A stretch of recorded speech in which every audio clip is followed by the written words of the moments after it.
يا أبا ولا تعمل تهرته بكاس عدين هايان وسرورجايان عدس كسكرافان والله جبيه ما عرفت ولا حقيقيا ما jirto gabar ka kaftanta qurxinta nafsadeeda marka laga reebo taageero dhaqaale iyo tabar xumi kale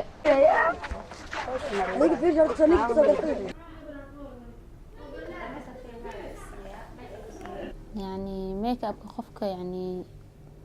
قرحنتيسو مهم تهي هرودك wax يعني معقول ما qofkana marsado ميك اب qurxinta oo kaliya waa هرودك وسخو ججبيا korkaada liisho ka dhiga marka adiga qabaysanina marsi hadaa qabaysatid beelowga dhiga oo ku soo saara isqurxinta iyo isbiliduna waa hol maalmeedka joogtada ah oo ay dumarku marnaba aysan ka caajisin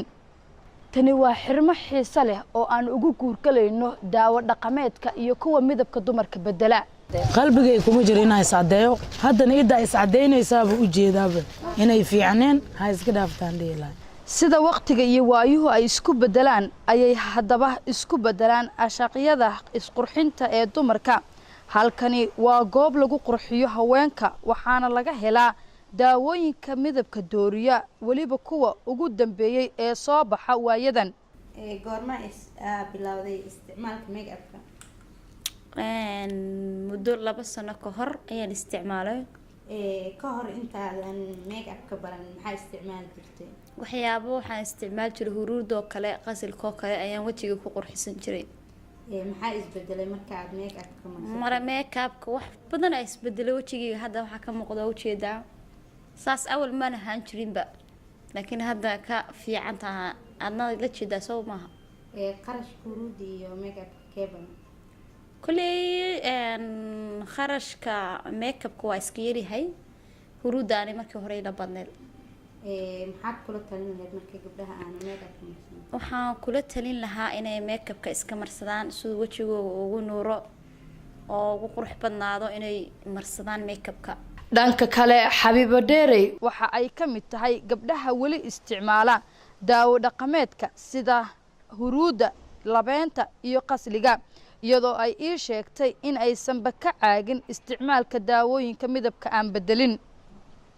anoo yidhiise haddana waa daqooy waa ii jeedaa haye ilaahay saadaas wasaqa iskaga jijibinaya waa watale haye waxaa jira dumar kale oo isticmaal waxyaabo kale adigu kuwaas ma kamid tahay kuwaas ma kamid yihi markay marsadaan inay iska dhaafanaaba rabaa laakiin aniga ma dhalin oo warkayga meelayaan maayo maxaan ku tali lahay inay waxaas dhan iska dhaafaan oo huruudkooda wixii hore ay iska wataan huruudka isagu laftirkiisa muxuu qabtaa huruudka wasaqoo jijibiya korkaada liisho ka dhiga marka adiga qabaysanina marsi hadaa qabaysatid beelowga dhiga oo ku soo saara dumar ayagu waxaa jira aan aaminsaneyn in huruudka iyagu isticmaalaan oo qurux buu keenaynay aaminsan waa ogaay inay jiraan laakiin woo jira si qaldan fahansantahay ka soo naqaan dhilaa ka fikirka dooqa ragga dumarka waa waxa ugu badan ee gabdhaha ku qasba in ay iscadeeyaan balse waxaa jira gabdho ku qanacsan midabka alle uu ku abuuray naag madow madii asxaabadu isku tuntii waaye naag madow aan helaysa ma naag adaan helaysa ma way ku jirto tiis cadeyso nin helaysa ku jirto waxa sorta nasiib waaye calaf waaye is cadeey masaas cadeyneen nin adiga adduunka maxaa lagu soo uumay inaan nin guursadid oo wax dhashid hadii saacadaada qaybtaada waa ka qaadanayay hadiiba nooshahay hadii waxba ka leen sidii waxba ka leen aaba dhiminaysid ma hadda maxaan dhihi lahay gabadhii madow inay ka fiican tahay arag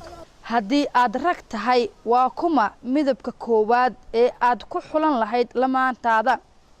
geesta kale haddii aad dumar tahay midabkee qaadan lahayd ma kuwa xilligan iscadeeya mise waxaad ku qanacsanaan lahayd midabka uu ilaahay kugu abuuray hiba maxamed nuur Somali Cable magaalada Muqdisho